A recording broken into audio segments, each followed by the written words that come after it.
ஓரம் நெஞ்சின் ஓரம் சுவையாகும் காவியம்.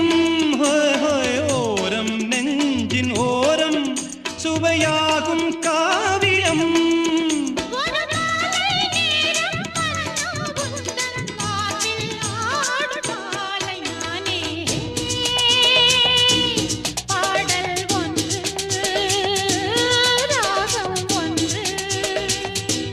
சேரும் போது அந்த கீதம் அதை மீண்டும் மீண்டும் கேட்க தோன்றும்.